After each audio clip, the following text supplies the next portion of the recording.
I'm mad about you. Want to know my name? Just look inside. Originally, we had a scene where Batman, and seeing that the Riddler was writing to him again,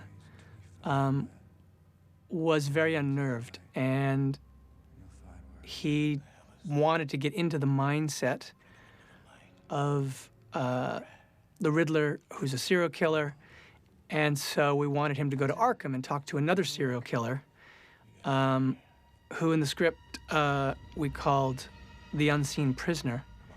And I think, for me, what I wanted to do in trying to kind of launch a new Year 2 Gotham was to have it be as if all of these characters that we know in Gotham sort of already exist. And here we have a version of this character who is not yet the Joker, but is going to become the Joker.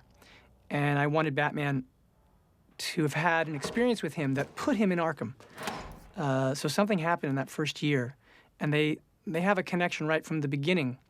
And I wanted this version of the character to go all the way back to the original Bob Kane, Bill Finger inspiration, which is Conrad Veidt in the silent film The Man Who Laughs, who, it's like a Phantom of the Opera story, and his face is locked in a permanent smile because he has this kind of degenerative disease. And so what Mike Marino and I talked about was kind of like the Elephant Man, thinking about a character who, you know, there are all these iterations of the Joker.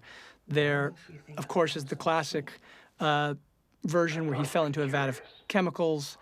There's what Nolan did with the knife scars. And we talked about this idea. What I was interested in was this notion that the Joker would have been marked from childhood, the way that all the characters in the story really are kind of marked by events in their childhood. In his case, from birth, because he had this affliction that was like the Elephant Man, where he has this degenerative disease, and he has this kind of horrifying smile that's been plastered on his face, and his whole worldview has been formed by the world looking at him like he was a terrifying freak since he was a child. And instead of the sort of legend of John Merrick, who was supposedly a very soulful, beautiful person behind all of the exterior that frightened people, here the idea would be that his exterior would form the interior, and that he would have a very kind of dark view of humanity, and also would be used to people looking at him in a way that he felt that he could start to get inside of their brains to sort of, he sort of has you at his mercy because you're frightened just to look at him, and he's used to that. And he has no real sort of belief in the goodness of people, but instead has a kind of insidious psychological understanding of the way people respond.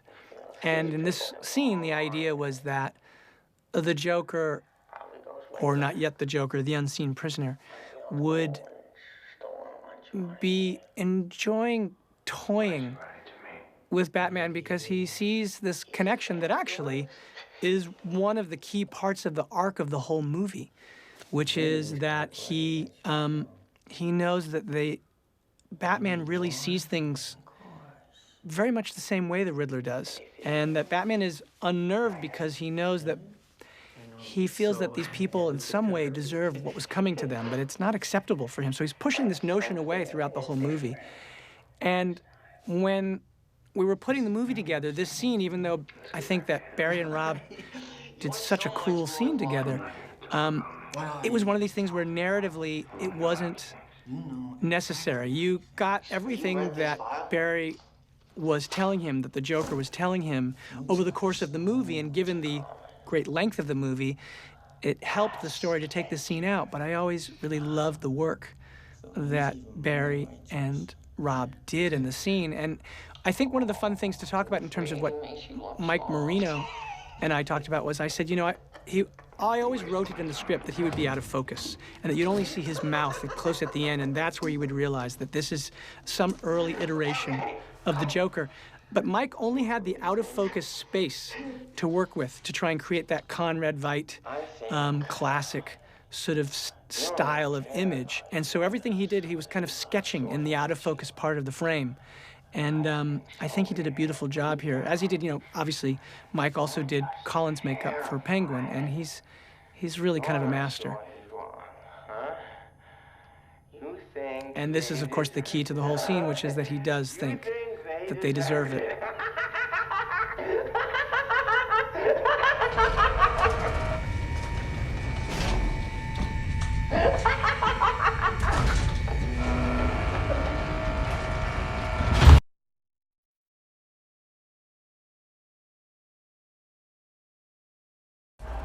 So again, in the sort of putting together of the movie, there were details and avenues and things that I wanted to go down that when the movie came together, it just felt like we needed to move things along at a certain point. But there was a scene with Colin here where you got a sense that he has an inner life that we're not yet aware of, about how he feels about himself, about Selina, and his sort of feeling about being underestimated and how nobody sees that one day he is going to become the Kingpin.